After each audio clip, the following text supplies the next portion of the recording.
from last year, who we already mentioned, they got beat up Friday night by the Chargers, losing 27-21. Concern for Mahomes and the Chiefs after falling to Herbert and the Chargers. I think I already alluded to this earlier. Now, with a caveat, I'm going to say this. I do not have concern about them yet. Spoiler, I am predicting them, obviously, to lose in the Super Bowl rematch on Sunday against my Philadelphia Eagles to knock them at 0-2. I could see them starting the season 0-3. Oh, there is no way they lose to the Giants. I will tell you that right now. Start Jackson Dart at quarterback. Well, I'll tell you that right now. If the Chiefs do fall to 0-2, that will be my favorite bet. I will take the Chiefs -30. I don't care what the line is. They will crush the Giants because that may be Brian Dable's last game as an NFL head coach. That's how bad the Giants look. I will say this, though. I actually do have two concerns for the Chiefs in this regard. I don't have concern that, oh my God, the sky is falling. They're not going to be this good. They may miss the playoffs. I think all that's baloney. What I do think is still legitimate concerns is this. Number one, outside of that one touchdown catch, Travis Kelce still looks old.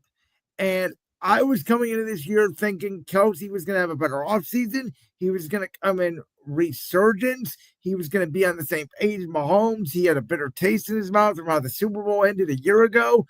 And he still looked like the same Travis Kelce, who is not the same player. And the other thing, and that, by the way, complicates things now with Xavier Worthy. We don't know his health status. And the other thing is this. Their defense, which had carried them the last two seasons, one of the best defenses in the league, they got shredded by a Charger passing attack that was efficient last year, but did not pass for a lot of yards. And the Chargers decided we're going to throw basically all over the yard here. And then they had Chris Jones line up at defensive end, especially on that last snap. He loses contain because he goes inside instead of staying outside. That's what allows Justin Herbert to man coverage to run for the first down and end the game. And again, despite the Chargers, in my opinion, significantly outplaying the Chiefs, if they would have just got that third down stop, who knows? We could be saying the Chiefs could be 1-0. So how concerned can you really be? So, because of their wide receiver problems, on a scale of 1 to 10, I'm at about a 7 right now for the Chiefs, honestly. Because think about this. They're having wide receiver problems, and everybody else in the AFC West was victorious. The Chargers beat them. The Raiders went into New England and won. And then the Broncos beat the Titans. So everybody else is 1-0. The Chargers already have a game in hand over the Chiefs in the division. The Raiders have that same opportunity when they host the Chargers on Monday Night Football. Actually, the Chargers play 3 straight division games to open the season because they host the Broncos next week. So that's a very interesting opportunity for them. We'll see if they take advantage of it. But because of the wide receiver issues and the fact that, you and I both said the Raiders were going to be an improved team. I have the Broncos winning the division. I think you have the Chargers winning the division. No, I have Kansas City winning the division, but I have the Chargers and Raiders both as wild cards. Okay, so you have the Chargers and Raiders both as wild cards. My mistake.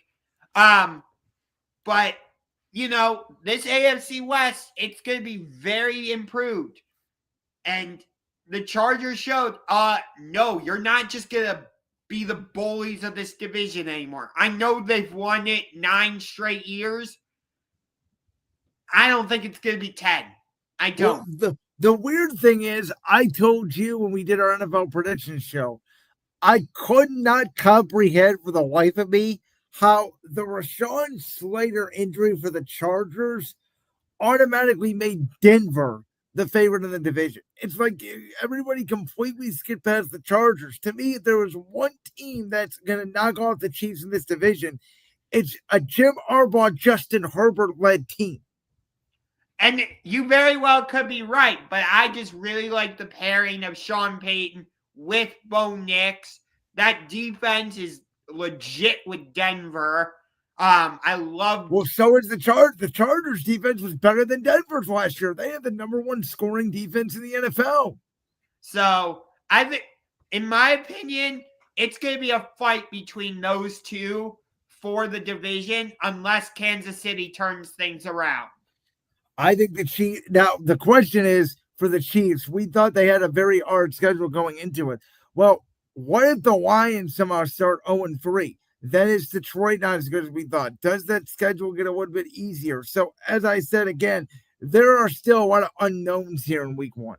And I'm not saying the Chiefs are going to miss the playoffs and they're going to have a losing record. No, I still think they're going to be a very good team. For God's sakes, it's Patrick Mahomes and Andy Reid. I'm not trying to be dismissive of them. All I'm saying is I think the Chargers and the Broncos have closed the gap on them, and the Raiders aren't far behind. And for me, if they don't fix their wide receiver issues, the Chiefs are in trouble.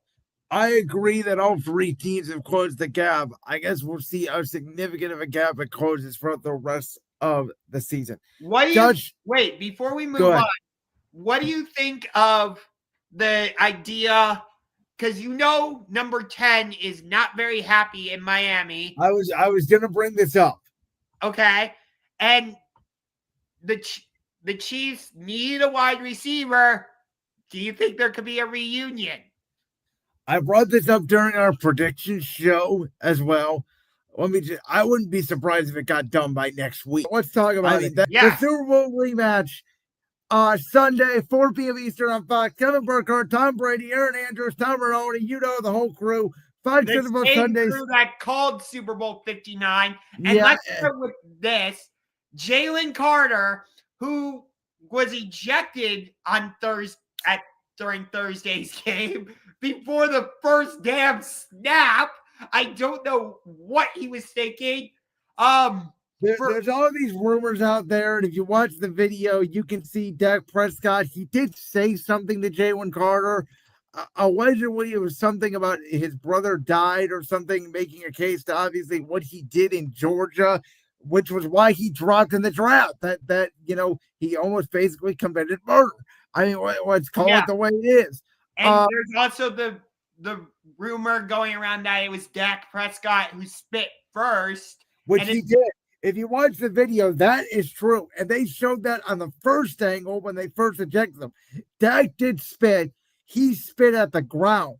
And I think what he ended up saying to Jalen Carter, something along the lines of, again, like your brother's dead or something. But then he said, you wouldn't spit. And Jalen Carter then obviously responded with what he did.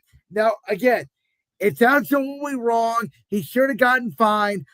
I wouldn't put it past my Philadelphia Eagles to internally suspend him to start this game against Kansas City. As a matter of fact, if they do it, I would not blame them. They said they're going to handle everything internally. They did the same thing with a similar conduct detrimental to the team against the Falcons in week 2 last year. We ended up losing that game. And what happened against the Saints last year, that's when he started his campaign as one of the best defensive tackles in football a year ago. Now, I had predicted Jalen Carter to win Defensive Player of the Year this year. If he got suspended or ejected or whatever, I don't know if that technically makes him ineligible for the award or not. But when he does go out there against Kansas City on Sunday, I would suspect he's going to get another penalty because that boy is going to play with rage and he's going to play with anger. He is, to me, I said he's the next Aaron Donald, which I think he is, but he plays like Ndamukong Suh back in the day when Ndamukong Suh first started in the league. Yes. And he was suspended for a game, but I guess because of the ejection and basically missing the entire game against Dallas, he already served that suspension. And by the way, you can see the impact immediately. As soon as he was off the field, it was like, uh-oh. The Cowboys were running the ball down my defense's throat. Javonte Williams, Miles Sanders, it didn't matter. If that fumble does not happen and Quinyon Mitchell does not pick it up and Dak Prescott doesn't make a game-saving tackle, I'm not sure we win that game. That game was so weird. It had two half times, a rain delay. Teams could not stop each other in the first half, and then they couldn't, get a first down basically in the second half. So, And Jalen Hurts didn't throw it to A.J. Brown or Devontae Smith at all. well, he threw it to Devontae one time early, and then obviously A.J. Brown late. I will say, because I went back and I watched when they would show the overhead of the play designs. A.J. Brown was not open. And the Cowboys were doing that by design. They were double teaming A.J. Brown. They were taking him out of the game. I don't think Jalen Hurts was intentionally not trying to throw the ball to A.J. Brown. I think their game plan was we're going to take away A.J. Brown. We're going to give you Dallas Goedert underneath and Jahad Dotson and live with it. Now, do I think A.J. Brown's frustrated? I do. Do I think they're going to try to get A.J. Brown the ball more in week 2 against the Chiefs? I do. Do I think this could become a bigger story down the road if A.J. Brown goes another half or even, dare I say, the first quarter of this game against the Chiefs without getting another touch? Unfortunately, yeah, I do. And I don't think the Eagles are going to trade A.J. Brown. I don't think it'll get to that level. I think it's more likely than you do, actually. Okay. I'm not saying it right now. I'm saying if this continues to be the issue, if he's going the whole game without a target, there's going to be an issue. Yeah. This was different than last year in the AFC and NFC championships because while the offense ran through Saquon, you still felt like, okay, A.J. Brown, Devontae's involved. They're always getting a couple touches. Where it just felt like very weirdly, especially in the second half, we were like trying to run out the clock because all rhythm of the game was disrupted by the rain delay. That's what it felt like to me. Yeah. Which I drafted both Devontae and A.J. Brown. I tried in a couple of my leagues, I tried to get all three, Saquon, Devontae, and A.J. Brown. It didn't end up it worked in one of my leagues, not the others, but nonetheless. But how do you feel about the trade the Eagles just made yesterday with the Jaguars bringing in Tank Bigsby? So I don't think a lot of people know this, but Will Shipley did suffer a rib injury. That was confirmed today. He's going to be out a few weeks. That is my best guess for why they brought in Bigsby, who was on the practice squad last year, so he has familiarity with the system. I don't mind it. Do I think a 5th and a 6th is a lot for a backup running back? I maybe wouldn't have paid that much, but, in Howie Roseman, we trust. I mean, the guy does have 2 Super Bowls, and he's a Hall of Fame GM. Yes. I do find it interesting that this Super Bowl rematch is in Kansas City again, just like the previous Super Bowl rematch between these two when they played on Monday Night Football a couple years ago. I believe the Eagles won that previous. We did. Remember that was the game where Mahomes aired it out to MVS and he dropped the ball in stride, or Kansas City. That's right. Yes. Yes, that's correct. So do I think it's going to be 40-22 like it was in Super Bowl 59? I don't.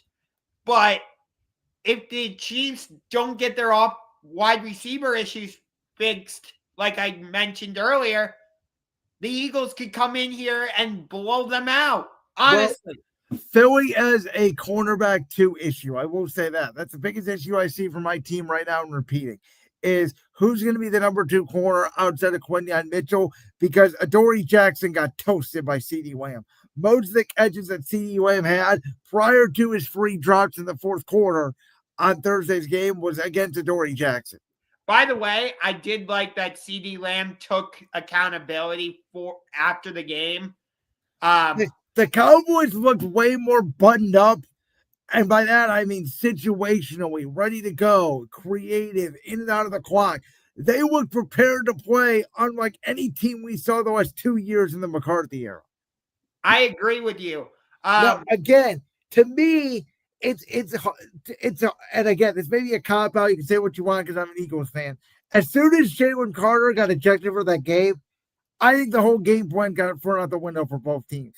And then the rain delay happened, and it's like, I don't even know what to make of this game. Can we just win the game? Yeah, I understand that. But like going into this game, how much is revenge going to be on the minds of the Chiefs? Well, like I don't think that. I think winning is on the mind of the Chiefs because I was rooting for them to beat the Chargers because I did not want to face an 0-1 Chiefs team. I am scared of that factor because I don't think the Chiefs want to go down 0-2. Plus, this is the Chiefs' home opener. Yeah. We've seen them lose home openers, though, in the past.